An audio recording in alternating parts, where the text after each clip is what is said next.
Hello everyone, welcome back to the channel. First of all, I want to apologize for the delay in uploading the chapters. I've been a bit busy, but I haven't forgotten about this story that you all love so much. Today I'm bringing you chapter 6, so I hope you enjoy it a lot. Enjoy today's video. If you're liking the series, don't forget to drop a like, subscribe to the channel, and turn on the notification bell so you don't miss the next one. Very soon I'll be uploading chapter 7 in the next few days, I promise. Without further ado, let's start with chapter 6. Chapter 6. The Irreplaceable Flan. Tuesday, April 7, 1992, 6 o'clock a.m. 12 p.m. The alarm didn't go off. Not because it was broken. It was because Mamoru Chiba never set it. His internal clock, forged in years of solitude and self-imposed routines, always woke him at the same time. 6 o'clock a.m. Not a minute earlier, not a minute later. He opened his eyes in the twilight of his room. The grayish light of dawn filtered through the curtains, drawing pale lines on the ceiling. He stayed lying down for a few seconds, listening to the silence. His silence. The usual one. But this morning was different. He didn't know why. The silence was the same as yesterday, as a year ago, as always. But he didn't feel it the same way. There was something new in the air. An expectation. A tiny, warm hope that had settled in his chest without asking permission. He got out of bed. His bare feet touched the cold wooden floor. He stretched, feeling his muscles loosen after a few hours of sleep. The previous night had been long. The flans. The dream of the garden and golden roses. The voice calling him. And her eyes. Usage's blue eyes. He went to the bathroom. He showered with hot water, letting the steam fill the small space. He washed his white hair with a mild shampoo, the kind that smelled of chamomile and honey. He rinsed it carefully. After getting out, he dried it with a towel, rubbing gently to avoid damaging it. He liked his hair. It was one of the few things about his body that he didn't find strange. He had cared for it since he was a child, when the workers at the orphanage told him he looked like a little prince from a fairy tale. He didn't feel like a prince. But he liked the softness of his hair between his fingers. He dressed in a school uniform. The white shirt, immaculates. The navy blue pants, with the crease perfectly ironed. The jacket, fitted at his broad shoulders. Everything had passed through his hands. The reinforced seams, the buttons replaced with better quality ones, the hem straight and precise. It wasn't vanity. It was necessity. But the wrap clothes never fit him well. Too short in the sleeves, too wide in the waist. So he altered them himself. Like everything in his life. He pulled his hair back into a low ponytail, tying it with a black leather cord. He looked at himself in the bathroom mirror. His heterochromatic eyes stared back at him. The left one, violet-pink, like a galaxy of cotton candy. The right one, blue-green, like the sea in Okinawa on a postcard. People used to say they were beautiful. He found them strange. Like everything about him. He left the bathroom. He went to the kitchen. The penthouse was silent, bathed in the increasingly golden light of dawn. He prepared a light breakfast, a slice of white bread, barely spread with butter, and a glass of cold milk. He ate standing up, by the counter, looking out the window. Tokyo was waking up before him. The Shinjuku skyscraper silhouetted against the pink and orange sky. The distant blinking of Tokyo Tower's navigation lights, still on. The city was beginning to bustle, but his penthouse remained an island of silence. He finished breakfast. He washed the glass and the plate. He left them drying on the drain board. And then, he went to the refrigerator. He opened the door. The cold air hit his face. There they were. The 6 small cups of prane he had made the night before, lined up like little glass soldiers. The caramel at the bottom shone faintly under the refrigerator light. The surface of the vanilla cream was smooth and perfect, without a single bubble. 6. One for Usage. One for Rami. One for Rei. One for Mikoto. The other 2, he didn't know for whom. Perhaps for no one. Or perhaps for someone who hadn't appeared yet. He made a decision. He took out 5 cups. Carefully, he wrapped them one by one in a soft kitchen towel, the kind he used for drying delicate dishes. He placed them in his backpack, tucking them between his books and the black leather notebook so they wouldn't knock against each other. He left the 6th cup in the refrigerator. For another time. Or for no one. He closed the backpack. He closed the refrigerator. He slung the backpack over his shoulder. Before leaving, he stopped for a moment in front of the large window. The sun had already risen completely, bathing the city in warm, golden light. He thought about yesterday. About the secret garden. About the 4 girls who had burst into his solitude like a torrent of laughter and questions. About usage. About her smile. About her eyes. About the brush of her fingers on his cheek. I'll see them again today. A small smile curved his lips. It wasn't his polite smile. It wasn't his distant smile. It was a new smile. A smile that only appeared when he thought of them. He left the penthouse. The door closed behind him with a soft click. The silence stayed inside, waiting for his return. The intersection near Azadruban station was a hive of students at that time of morning. Groups of girls in uniforms from different schools crowded the corners, laughing and whispering. Boys with backpacks slung over one shoulder walked reluctantly, dragging their feet. The occasional suited office worker navigated the youthful tide with an expression of resignation. The April sun, still timid, filtered between the buildings, casting long shadows on the asphalt. The cherry trees lining the main avenue were in full bloom, spilling a constant rain of pin petals that swirled on the ground like small ephemeral carpets. Ami Mizuno was the first to arrive at the meeting point. It wasn't an official meeting point. It was simply the place where their paths crossed every morning. She leaned on the small plaza's railing, took out her astronomy book, and pretended to read. But her eyes, behind her glasses, didn't focus on the pages. They scanned a flow of people, searching for familiar figures. The book was a screen, a shield against the world. She liked the silence of the mornings, when the city hadn't fully woken up yet and the air smelled of freshly baked bread from the corner bakery. The first to appear was Reihino. Her long black hair, loose over her shoulders, shone like ink in the sun. She walked with her back straight and her gaze forward, as if the world around her were merely a backdrop. Phobos and Dingus weren't with her, of course. They had stayed at the shrine, watching over her grandfather. Red stopped next to Ami, without saying a word. She just nodded in greeting. Her face, as always, was a mask of serene indifference. But Ami, who had known her for a year, knew that beneath that facade was a volcano of emotions that Red refused to acknowledge. "Good morning, Red," said Ami, closing the book. "Good morning, Ami." Silence. The two of them stood looking toward the street, waiting. The wind shook the cherry tree branches, sending another shower of petals over them. Red brushed one off her shoulder with a brusque gesture. Ami watched it fall to the ground, spinning slowly. They didn't have to wait long. Makoto Kino appeared around the corner with her energetic stride. Her chestnut ponytail, tied with her characteristic green ribbon, swayed to the rhythm of her steps. She carried her backpack on her shoulder, and inside, Ami was sure, traveled a giant bento box full of homemade delicacies. The aroma of freshly cooked rice and bonito reached them before Makoto herself. "Good morning, girls," greeted Makoto, with a radiant smile that lit up the whole street. "Good morning, Mako-chan," replied Ami. "Good morning, Makoto," said Rei. Makoto joined the group, leaning on the railing next to Ami. The three of them formed a small island of blue uniforms in the middle of the sea of passersby. Around them, the city continued its course, oblivious to the small gathering. "And Usagi?" asked Makoto, looking around. Usually she'd already be here, complaining that she slept badly. "She'll be late," Red declared with a sigh. "As always." "Yesterday she arrived just in time," observed Makoto. "Even though she came into class out of breath. Because I ran into her on the street and hurried her along," said Ami, with a small smile. "Otherwise, she would have fallen asleep in the park." Red snorted. "Well, I'm not dragging her along today. She can manage on her own." Makoto laughed. Ami smiled faintly. The issue of usage and her chronic lateness was a constant in their lives. But today, Ami had something else on her mind. Something she had noticed the day before that didn't quite fit. "By the way," she said, in her analytical tone, "did you notice that Naru-chan wasn't with us at lunch yesterday? And then, in the afternoon, I didn't see her with Usage either." Red raised an eyebrow. Makoto's eyes whitened, as if she had just remembered something.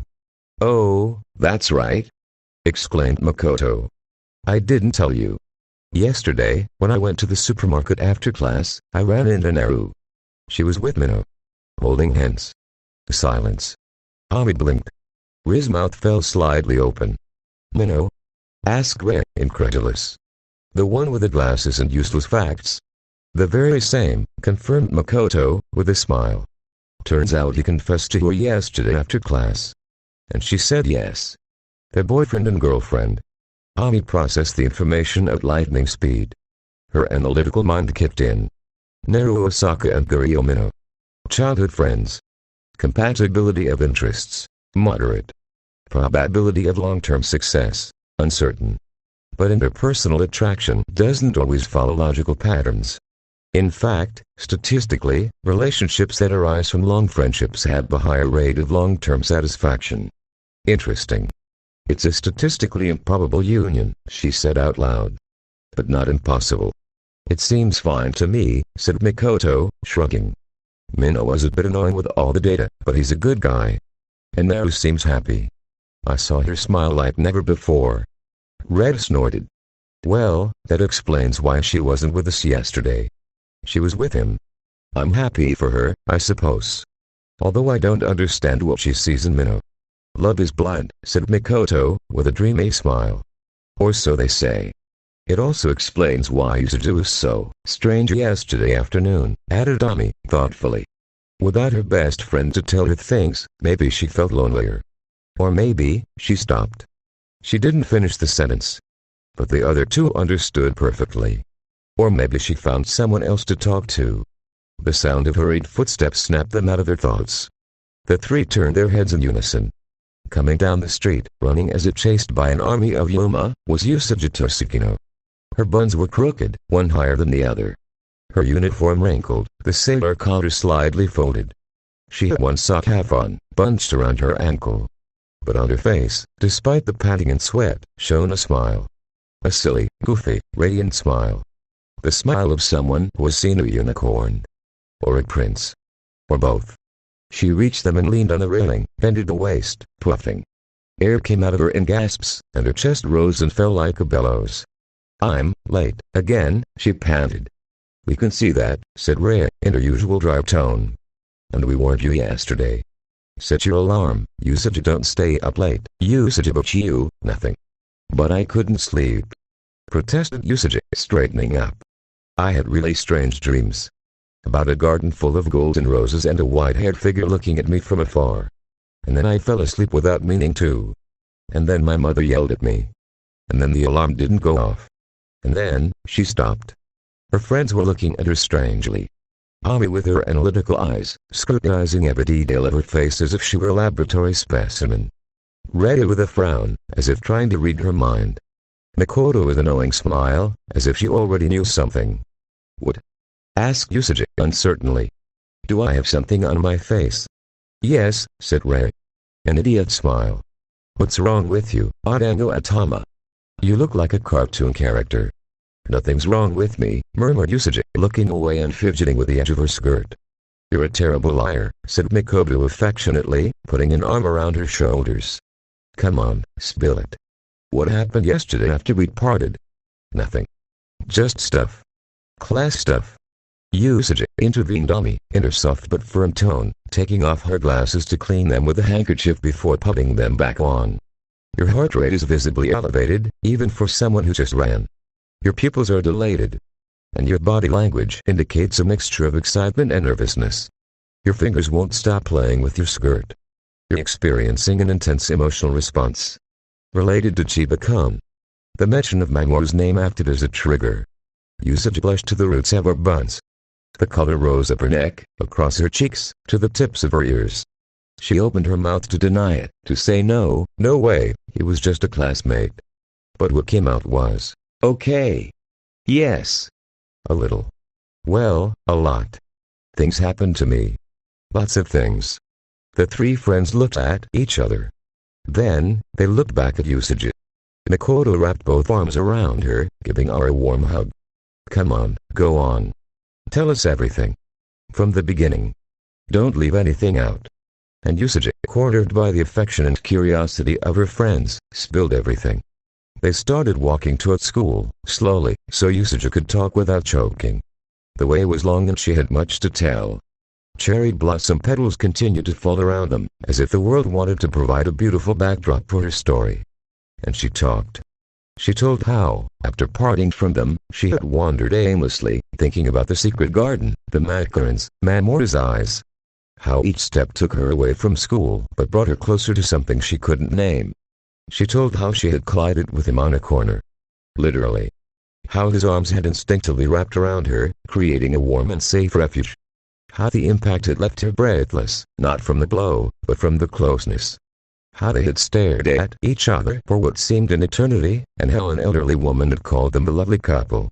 She called us a couple, exclaimed Usagi, her cheeks burning. Me and Chiba-kun. On the street. In front of everyone. A lady with a shopping cart told us to enjoy our youth. How embarrassing, commented Rhea, but her tone wasn't as acidic as usual. There was something in her eyes. A spark of interest. Curiosity. Then, continued Usagi, ignoring the comment, I asked him what he was doing around there, and he said he was looking for a cafe. And I, without thinking, said I knew one. And I took him. To Sweet Sky, that cute place behind the station, with the red and white awning. And we went in. And we sat by the window. And he ordered one of every dessert. One of each. For me. Well, for both of us. But mostly for me. There was cheesecake, and chocolate cake, and strawberry crepes, and vanilla ice cream, and macarons, and red velvet cake. Stop, Red interrupted her. One of each. He paid. Yes. He treated me. As thanks for taking him there. And we talked. He told me he likes languages, and he speaks like 18 of them, and he plays the violin, and he likes roses, and cats, and that he once burned a pan trying to fry an egg. Him, who makes those incredible macarons. We laughed a lot. A whole lot. So much that people stared at us. And I didn't care. And then, she fell silent. Her cheeks, already red, took on an intense crimson hue, like a ripe tomato. Then what? Asked Tommy, leaning toward her with eyes bright with curiosity. Then, he wiped a smudge of frosting off my cheek. With a napkin. He touched me. Without meaning to. Or meaning to. I don't know. But he touched me. His fingers brushed my skin and I felt like I had a cramp, but a good one, the kind that gives you butterflies in your stomach. Silence. The three friends processed the information. The cherry blossom petals continued to fall, oblivious to the bomb Usagi had just dropped. Makoto was the first to react. She hugged Usagi tightly, almost lifting her off the ground. Oh, Usagi. That's a date. A real date. He treated you, you ate together, you effed, he touched your face. That's a date as clear as day. It wasn't a date. Protested Usagi, though her smile gave her away. It was an afternoon. Together. At a cafe. With pastries. And laughter. And touches. But not a date. He didn't say it was a date. It just happened. Of course not, said Rhea sarcastically. Not a date at all. You just stared into each other's eyes for an eternity, shared desserts, and he wiped your face with infinite tenderness. Just classmate things. And then? Asked Tommy, who didn't want to miss a single detail. How did it end? He walked me to the cafe door. He offered to take me home, but I said no. I said goodbye. And I walked away. Floating. Literally. My feet didn't touch the ground. People looked at me strangely, but I didn't care. And when I got home, my mother smelled me. She smelled me. She said I smelled of vanilla and sandalwood. And she asked if I had been with a boy. And I said no, he was a classmate. But she didn't believe me. And my father almost got up from his chair. And Shiger laughed at me. And I ran up to my room, and screamed into my pillow, and looked at the star, and made a wish. What wish? Asked Makoto, with a tender smile. Usagi bit her lip. Her blue eyes grew slightly moist. That today would be just as wonderful. And tomorrow. And the day after. That it would never end. She finished her story. She fell silent, her gaze fixed on the ground, embarrassed and happy at the same time. Her shoe stepped on the cherry blossom petals, crushing them unintentionally. Her friends also fell silent. But their silences were different. Because each one was processing what she had just heard in a very different way. Ami Mizuno walked with her eyes forward, but her mind was a whirlwind of data. Tosuke no AMC interaction outside the school environment. Estimated duration, Between 3 and 4 hours. Level of intimacy, high. Physical contact, yes. Collision, instinctive hug, brush on cheek. Shared food, yes, he paid the entire bill. Personal information exchange, significant, languages, music, personal anecdotes. Emotional impact on Toshikino, maximum, bordering on explicit infatuation. Impact on MC, unknown, but indicators, paying the bill, wiping her cheek, offering to walk her home, suggest a higher than average level of interest. She mentally noted all this data in her imaginary notebook. But beneath the cold layer of analyses, something stirred. A twinge. A strange feeling in her chest. It wasn't pain. It wasn't anger. It was jealousy. No. She didn't feel jealousy. Jealousy was an irrational emotion, and Ami Mizuno was a rational person.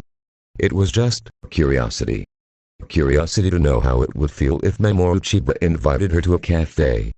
If he wiped a smudge off her cheek. If he made her laugh like that. If he looked at her with those two colored eyes as if she were the only person in the world. Nonsense. That won't happen. Nor do I need it. I have my studies. My books. My future as a doctor. I don't need that.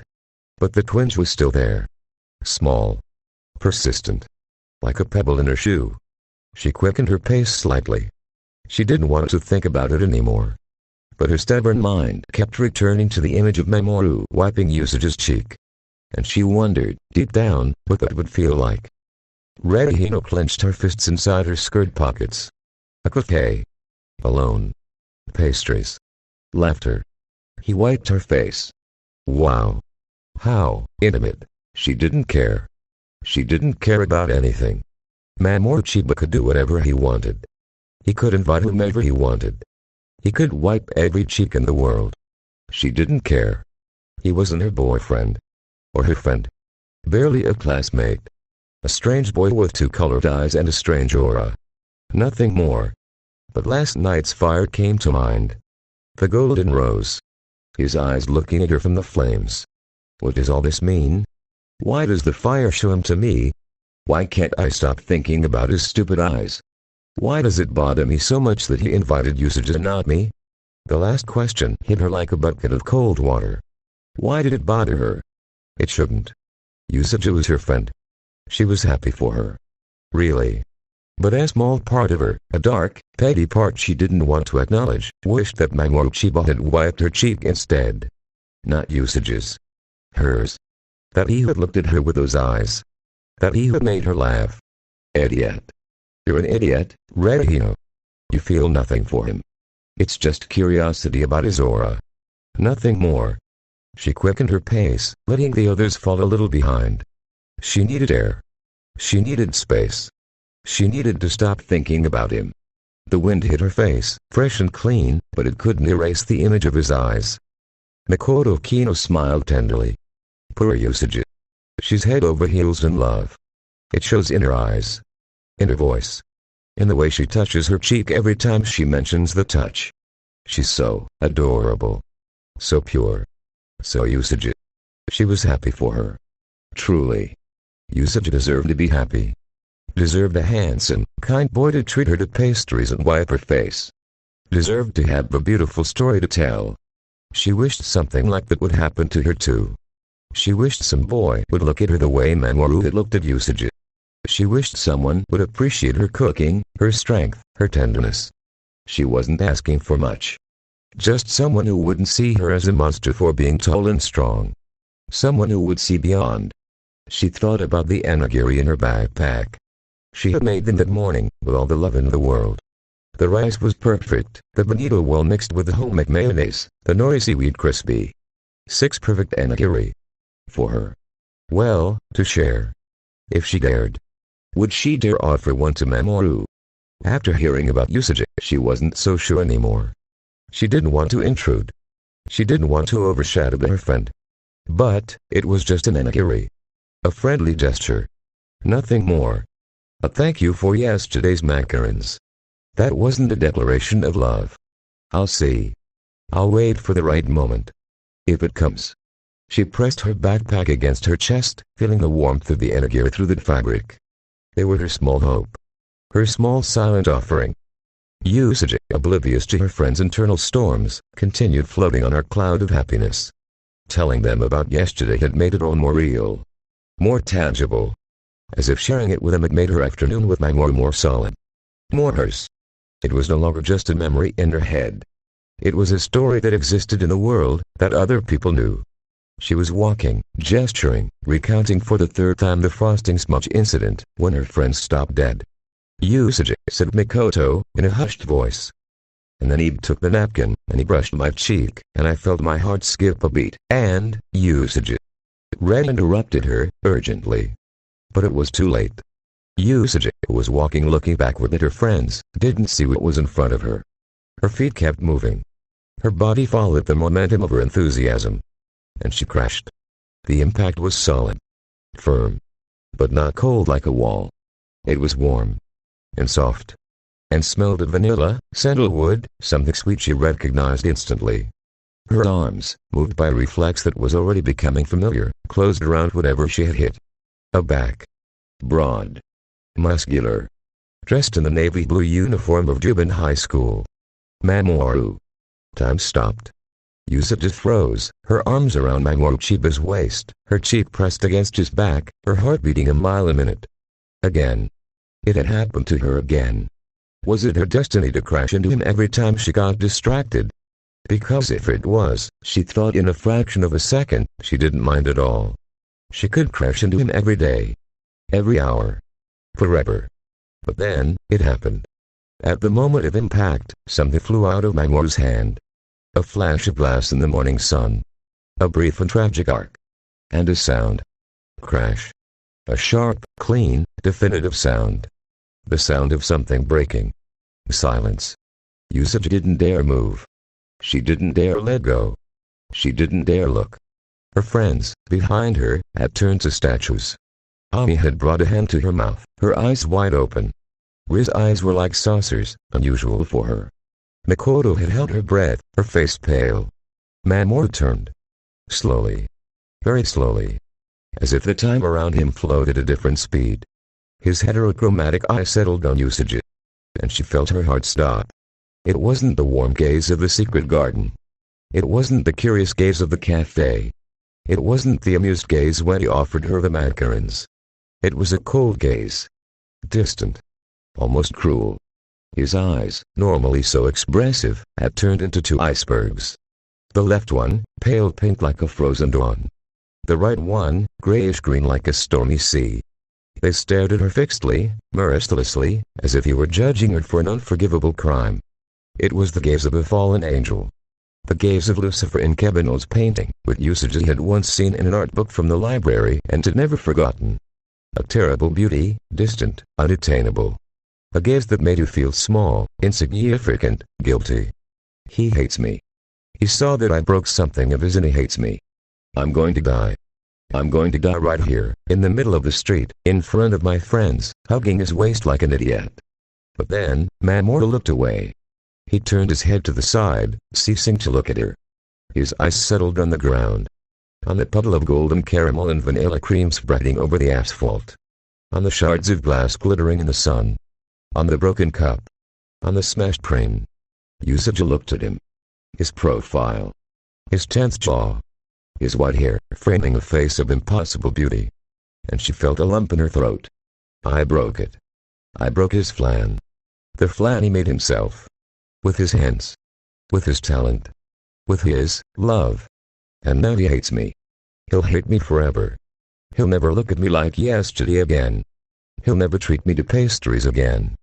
He'll never wipe my cheek again. It's over. It's all over.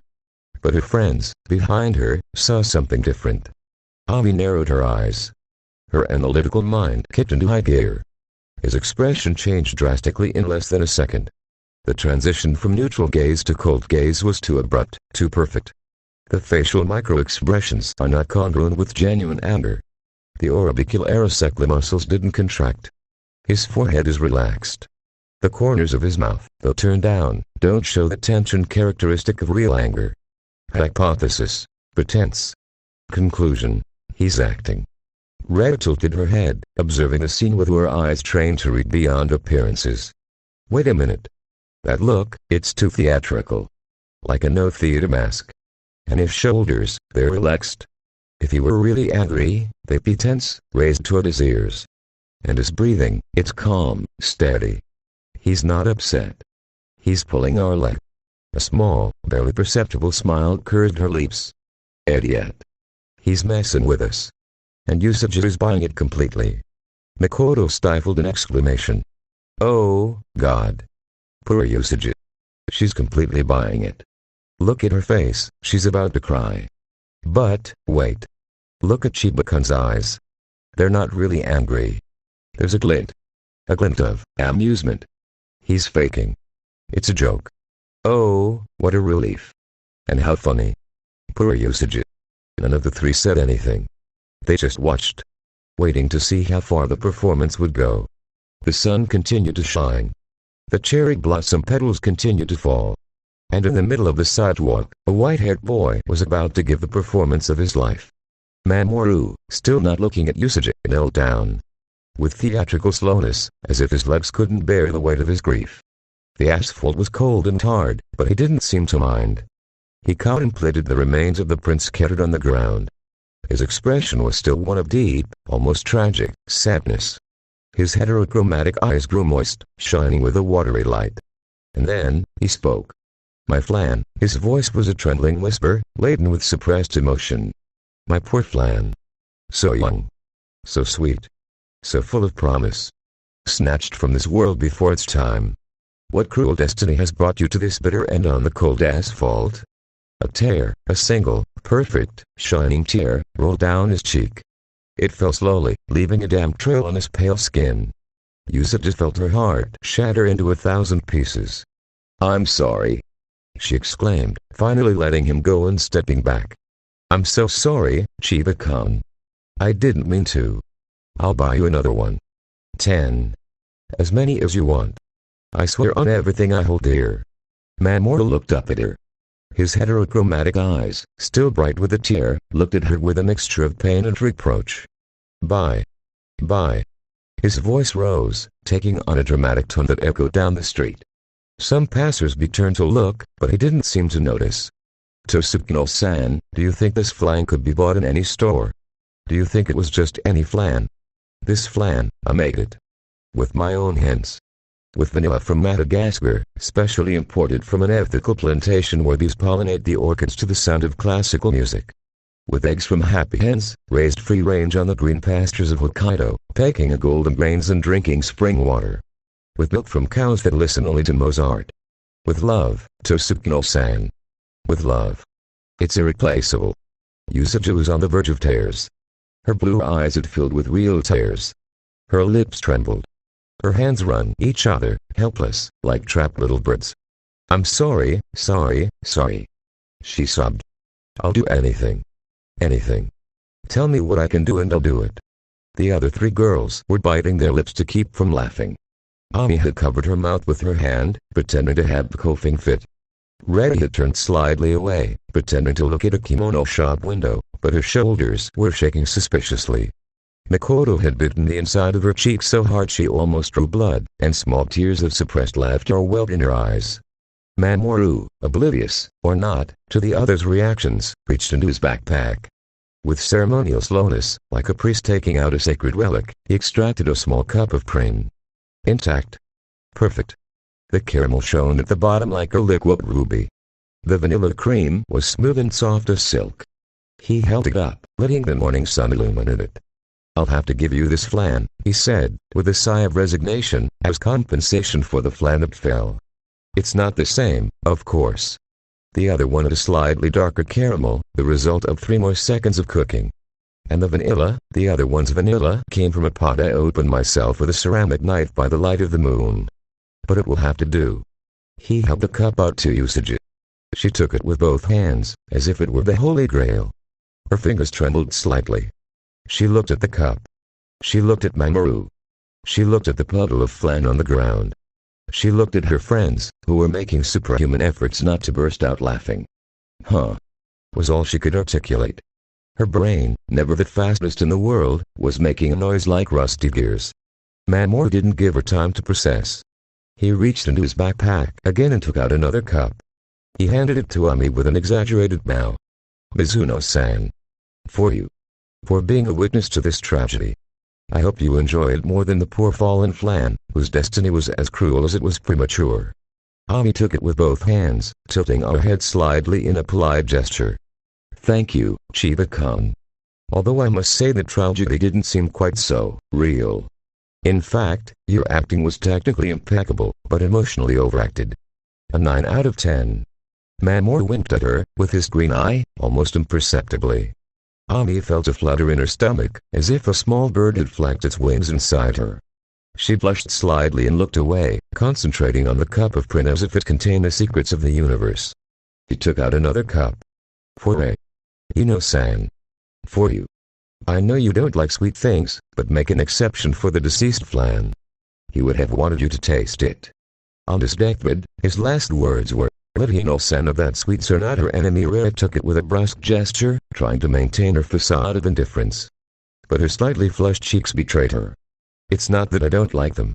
It's just, bah. Thank you, I suppose. But let it be known that I'm tasting it out of politeness, not because I like sweets. But she couldn't stop a small smile from escaping her lips. A genuine smile, the kind she rarely showed. He took out the last cup. For Mikoto. Kino-san. For you. I hope you like it. It's my first time making print. The poor fallen flan was my masterpiece, but these are just apprentices. Disciples who will never achieve the glory of their martyred brother. Orphans of caramel, condemned to be eaten without their creator's blessing. Mikoto took it, radiant. She could no longer hide her smile, which stretched from ear to ear. I'm sure it's delicious.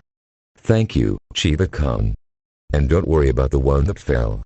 I'm sure the next one will turn out just as well. Or better. You have incredible talent. Mamoru closed his backpack. There were no more flans. He had brought 5. One had been broken in the accident. 4 he had given away. He was left with none. But he didn't mind. Seeing their faces as they held the cups, the suppressed excitement in their eyes, the smiles fighting to escape, that was much better than any dessert. Usagi, meanwhile, remained standing, her cup in her hand, looking alternately at Mamoru, at her friends, at the puddle of flan, at Mamoru again. Her brain was still making gear noises. Something didn't add up. Something about the way her friends covered their mouths. Something about the glint in Mamoru's eyes. And then, finally, she understood. Was it a joke? She asked, in a small voice. All of it was a joke. The icy look, the lament, the tears, the happy hands. Mamoru turned to her. His expression had changed completely. The cold look, the deep pain, the tears, all had disappeared as if by magic. In their place was a smile. A warm, amused, slightly mischievous smile. His heterochromatic eyes shone with a spark of pure joy. Tsukino-san, he said, in the velvety voice she liked so much. Did you really think I would get angry over a flan? Especially when I had 4 more in my backpack. Usagi stood with her mouth open. Then, her cheeks puffed up like a blowfish about to explode. You're mean. You're a very mean person. You made fun of me. You made me believe you hated me. And I felt so bad, I almost cried. And you were laughing at me. Mean. But she couldn't stay angry. Because her friends were already laughing out loud. Because Mikoto had doubled over, holding her stomach, tears of laughter streaming down her cheeks. Because Rei had finally turned around, and on her face was an open, genuine smile, which she rarely showed, and her shoulders were still shaking. Because Ami had taken off her glasses to wipe away tears of laughter with a handkerchief, and her laugh, though soft, was crystalline and contagious. And because Mamoru was laughing. That soft, tickling laugh she liked so much. That laugh that lit up his whole face and made him look like a mischievous angel. And because, deep down, she had liked it. All of it. The joke. The flans. Him. You're all mean, murmured Usagi, but a silly smile had settled on her lips and wasn't going anywhere. It was as if someone had glued it on with superglue. Mamoru took a step toward her. The scent of vanilla and sandalwood enveloped her like an invisible hug. He held out a small plastic spoon, produced from who knows where. Eat. It's going to get cold. And a cold print is a real tragedy, not like the one I just faked. Usagi took the spoon. Her fingers brushed his. A shiver ran down her back. She uncovered the cup. The aroma of vanilla and caramel filled her senses, making our mouth water. She dipped the spoon into the soft cream, feeling it yield without resistance. She brought it to her mouth. She closed her eyes. And the world exploded in flavor. It was sweet, but not cloying. Creamy, but light. The vanilla danced on her tongue, and the caramel at the bottom gave it a bitter, delicious contrast. It was perfect. It was the best flan she had ever tasted in her life. It's delicious," she exclaimed, her eyes wide. "Better than the cafes. Much better. Memo, Chiba-kun, this is incredible. You're a genius."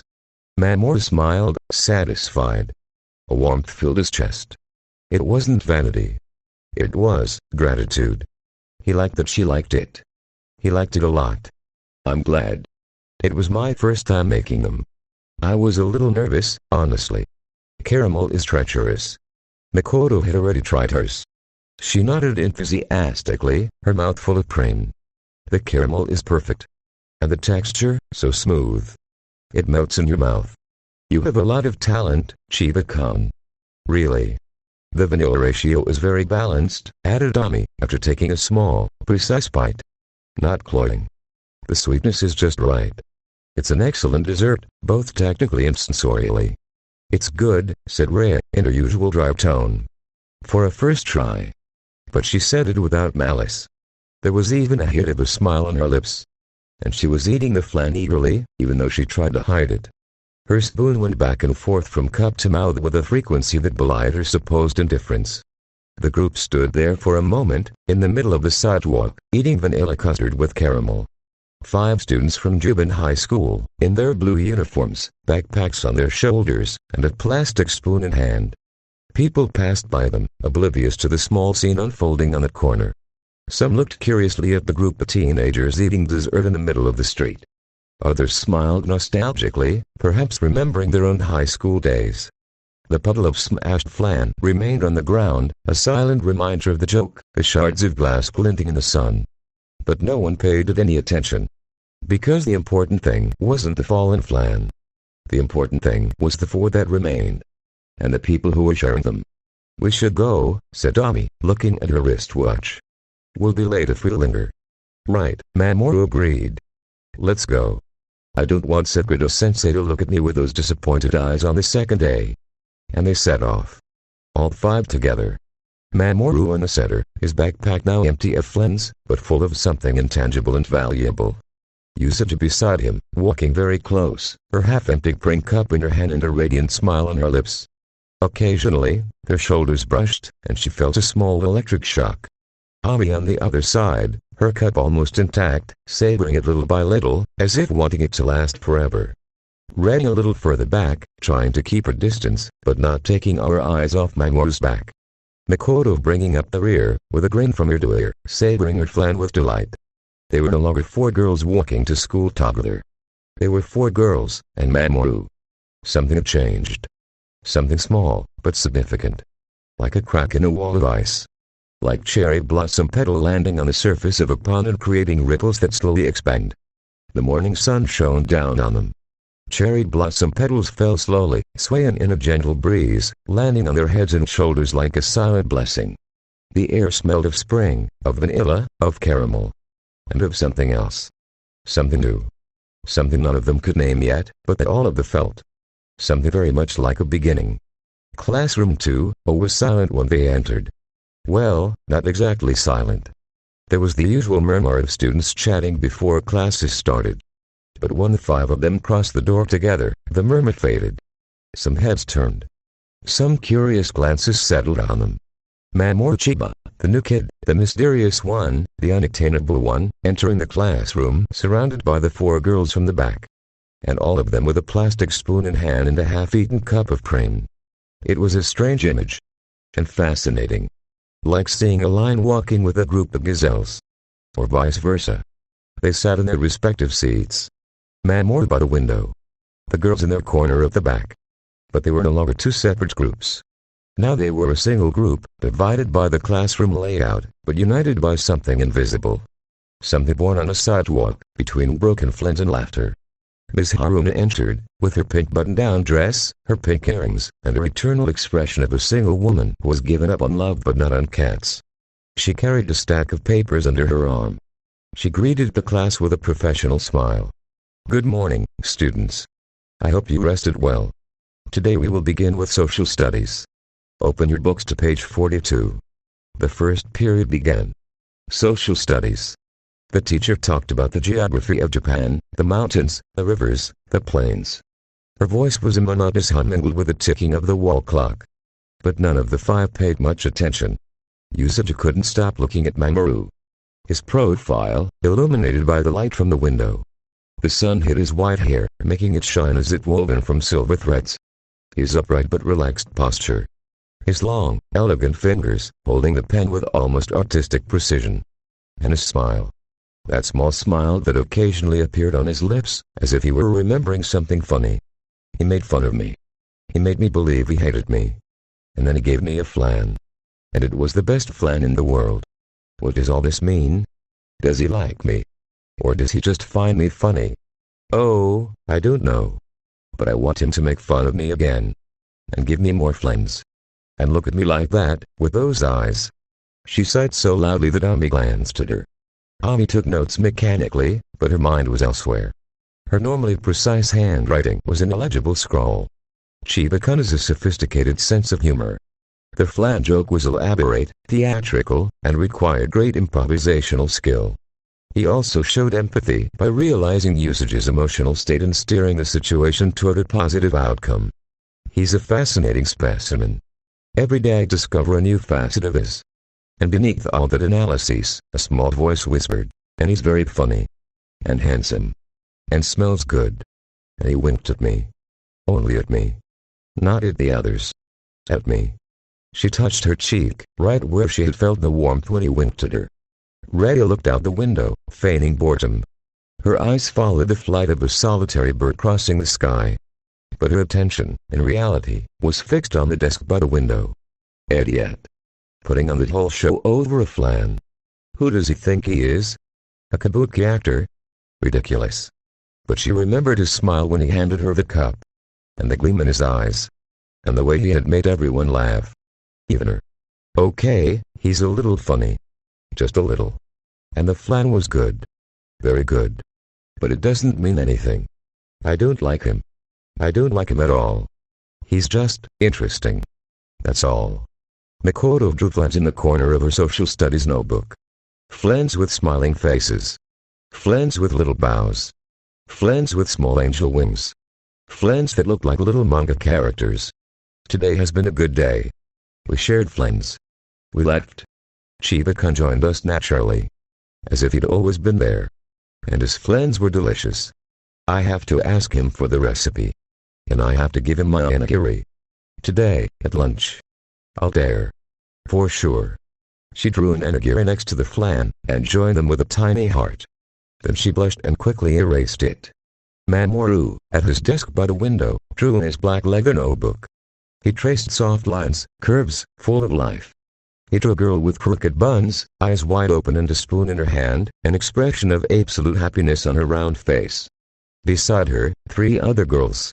One with glasses and an analytical expression, holding the flan as if it were a study object. Another with a frown and crossed arms, but with a small, traitorous smile on her lips. Another with a radiant smile and a ribbon in her hair, who had already finished her flan and was licking the spoon. And in the center, a white-haired boy, kneeling on the ground, lamenting over a puddle of what appeared to be a fallen flan, while the girls watched him, both amused and moved. In the margin of the page, he wrote in a small, precise handwriting, "Today I made Tosuke-no-san laugh. And Mizuno-san. And Hino-san. And Kino-san. I gave them my flans. They gave me their smiles. I think I came out ahead." He closed the notebook. He looked out the window. The sun shone high. The cherry blossom petals continued to fall, a constant rain of pale pink. And for the first time in a long time, Mamoru Chiba felt that he belonged somewhere. Classes continued in a haze of furtive glances and complicit smiles. In math, the teacher wrote a particularly complex equation on the board. Several students raised their hands, but none found the correct solution. Ami, as always, solved the problem with impeccable precision, explaining each step clearly. The teacher praised her effusively. When she returned to her seat, Mamoru gave her a slight nod of approval, accompanied by a small smile. Ami felt a pleasant warmth in her chest and concentrated on her notebook to hide her blush. In English, Ms. Haruna asked about the pronunciation of a particularly difficult word. Several students failed spectacularly, provoking stifled laughter in the class. Mamoru, unprompted, pronounced it with his perfect native accent, even adding a brief explanation about the etymological origin of the word. The entire class turned to him in admiration. Ms. Haruna stood with her mouth open and jotted something down in her observation notebook. Yusuke looked at him with adoration. He speaks English like a prince. Like the Prince of England. I want him to read me stories in English every night. Even if I don't understand a word. In science, the teacher talked about photosynthesis. Mikoto, distracted, drew a flower in her notebook. A rose. She didn't know why. It just came out. The petals, the leaves, the thorns. It was a detailed drawing, full of life. Mamoru, who was sitting nearby, saw it out of the corner of his eye. And he gave a small smile of appreciation. Mikoto blushed and covered the drawing with her hand, as if she had been caught doing something wrong. But deep down, she was happy. He had liked her drawing. He did. The boy who drew manga. During the breaks between classes, when everyone stood up to stretch their legs or go to the bathroom, small interactions occurred. Yusuke discreetly approached Mamoru's desk to ask him something about English class, an excuse. Red passed by his side and murmured a barely audible "thank you for the flan" without looking him in the eye. Mikoto asked him if he liked curry, and when he said yes, she smiled as if she had won a prize. Ami lingered a moment longer than necessary near his desk, pretending to look for something in her backpack, just to smell his scent of vanilla and sandalwood. They were small moments. Small gestures. But they added up. Like drops of water that, little by little, filled an empty glass. And then, when the wall clock struck 10:30, the recess bell rang. 10 minutes of freedom. The students began to get up, stretch, form groups. The four girls instinctively turned toward Mamoru. He was already standing, slinging his backpack over his shoulder. He looked at them. He didn't say anything. He just smiled. And they all understood. "Shall we go to the garden?" he asked, as if it were the most natural thing in the world. The four nodded. And the five of them left the classroom together. 5 shadows walking down the hallway, toward the backyard, the bushes, the hidden path. To the secret garden. The secret garden was even more beautiful than the day before. The cherry blossom petals continued to fall, creating a pink carpet on the stone table and chairs. The morning sun filtered through the branches, drawing patterns of light and shadow on the moss. The air smelled of damp earth, flowers, spring. It was a haven of peace in the midst of the school's bustle. The 5 sat around the stone table. There were no floods this time. No macarons. Just them. And the comfortable silence of those who were beginning to be friends.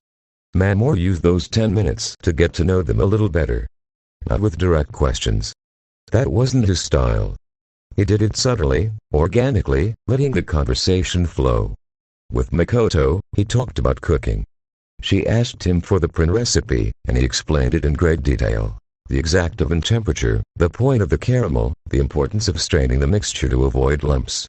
Mikoto listened, entranced, taking mental notes. Then, it was her turn. She told him about her curry, her ramen, her onigiri. She promised that one day she would have them taste her savory cooking. "So you can see what good food is really like," she said, with a challenging smile. Mamoru accepted the challenge. "Deal, Kino-san. But I warn you, I have a very demanding palate." She laughed. "And I have very skilled hands. We'll see who wins." With Ami, he talked about books. She asked him about his manga, and he showed her some pages from his black leather notebook. Ami analyzed the strokes, the composition, the visual narrative. She asked him technical questions. What kind of pen did he use? How did he achieve that shading effect? Did he have any artistic influences? Mamoru answered all of them patiently, surprised and flattered by her genuine interest. Then, he asked her about her reading. Ami told him about her astronomy book, about the stars, the planets, the immensity of the cosmos. Mamoru listened attentively, fascinated. Mizuno-san, you have a brilliant mind. I would love for you to recommend a book to me. Ami blushed. Of course, Chiba-kun. I have several that might interest you. With Rei, he talked about silences. They didn't need many words. They sat in silence for a while, looking at the cherry tree, listening to the wind. It was a comfortable silence, not an uncomfortable one. Then, Mamoru asked her about the Hikawa shrine. He had heard she lived there. Rei, surprised that he knew something about her, told him about her grandfather, about the crow's phobos and demos, about the shrine duties. She told him about the sacred fire. She didn't tell him about her visions, of course. But she mentioned that sometimes the fire showed her things. Mamoru looked at her with interest. Fire's wise. I like to look at the stars. They also show things, if you know how to read them.